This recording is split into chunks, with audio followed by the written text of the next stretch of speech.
Walaupun mereka ni sibuk cari duit ke, tidur ke, duit tu tetap masuk dalam akaun bank mereka. Sebab lubuk buat duit ada di sini. Nama saya Hafiz Arif. Saya berasal dari Selangor. Saya dari keluarga yang sederhana. Mak saya dahulunya menjahit dan bapa saya seorang kontraktor kecilan saja. Mungkin itu sebabnya mulalah datang minat saya pada niaga. Saya cari duit untuk survive sendiri kan. Tak nak susahkan mak ayah saya. Lepas habis saja SPM, saya sudah mula ceburkan diri dalam niaga. Jual air dekat depan sekolah, jual buku-buku, jual kerepek dekat depan bank. Kemudian saya mula sambung belajar di UTM. Selama 6 tahun saya belajar macam-macam bisnes yang saya buat. Dari pemerhatian saya lah, bila kita buat bisnes yang kecil, usaha tu dia memang kena kuat. Barulah hasil tu dia akan datang pun kuat juga. Awal-awal tu memang okey. Tapi bila lama-lama tu dia dah mula jadi sangat penat. Dari situlah mula saya fikir, tak ada ke produk yang aku boleh jual sekali je tapi untung tu boleh dapat berulang kali. Setiap kali tu saya solat, hari-hari saya doa nak bebaskan diri dari hidup susah, nak bahagiakan mak ayah kan. Pertemukanlah aku dalam satu peluang bisnes yang untung dia ni berpanjangan. Ditakdirkan pada November 2014. Dikala memang ngam lah, tengah sasak duit dan tengah terdesak untuk cari duit, masa itu di media sosial saya nampak ada satu iklan ni. Peluang jana pendapatan pasif seumur hidup. Betul ke benda ni boleh dapat duit kan? Jadi saya baca-baca, ajak orang guna SIM card tu. Wow. Tiap kali orang tu top up, kita akan dapat duit. Jadi dari situ saya terfikir, kalau seumur hidup orang tu guna handphone, maka seumur hiduplah saya akan terus dapat duit. Jadi masa itu terus datang minat saya dalam bisnes ni. Tak banyak cakap. Malam tu saya jumpa terus sahabat saya ni. Saya minta dia terangkan saya tentang bisnes. Malam tu juga saya daftar.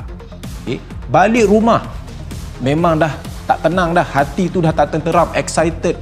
Tak pernah saya rasa macam tu. Malam itu juga saya plan, tak boleh tidur. Plan macam mana saya nak cerita pada siapa, apa yang saya nak buat. Tak kisah masa tu orang cakap susah ke, orang cakap tak reti ke, untung sikit ke, saya jalan terus. Sebab memang ini bisnes yang saya cari selama. Pernah tak korang terfikir, kenapa orang kaya ini dia terus kaya? Sebab bila mereka ada duit, mereka akan pastikan duit itu bekerja untuk mereka. Walaupun mereka ni sibuk cari duit ke, tidur ke, duit tu tetap masuk dalam akaun bank mereka.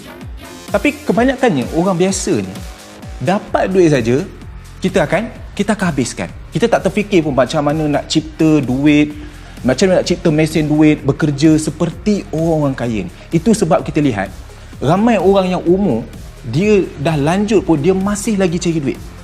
Jadi kita sebenarnya kena cipta mesin duit seperti orang kaya ini. Itu sebab saya pilih bisnes tu. Kita lihat zaman dulu, manusia habiskan banyak masa di surat khabar. Tapi sekarang kita habiskan banyak sangat masa dekat handphone. Kerana apa? Sebab ia satu keperluan. Dulu kita tengok ada 3 telco sahaja dekat Malaysia. Celcom, Maxis, Digi. Tapi sekarang ada lambakan telco dalam Malaysia ni. Kerana apa? Sebab lubuk buat duit ada di sini. Bisnes telco ni buat keuntungan memang main bilion. Maxis 1.4 bilion.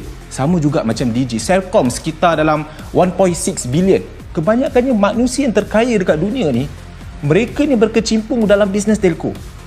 Jadi bila kita mulakan satu bisnes, saya cadangkan kepada anda, tapis dahulu 3 perkara ini. Yang pertama, mulakan bisnes modal yang kecil dahulu.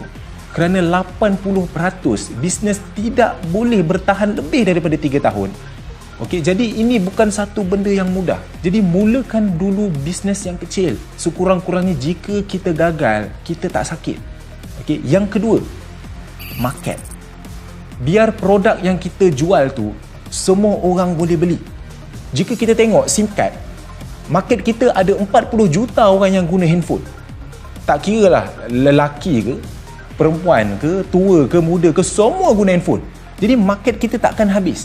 Yang ketiga, ini paling penting, repeat sales. Rakan-rakan, carilah bisnes yang punyai repeat sales yang tinggi.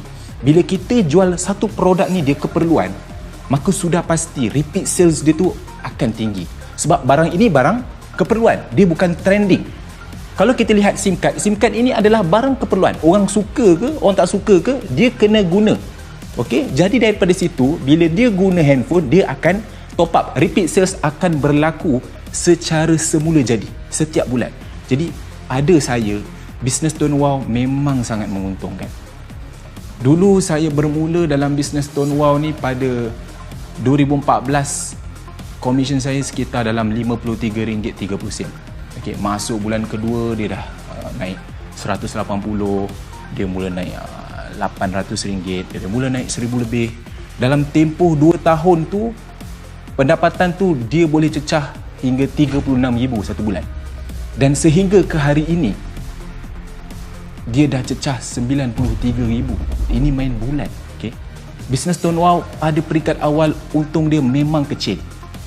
Jangan pelik. Tapi satu masa, percayalah, ia akan jadi besar dan sedikit demi sedikit ia mula akan nampakkan satu hasil yang luar biasa. Dan percayalah, sekali anda dah dapat pendapatan tu tak akan reti untuk berhenti.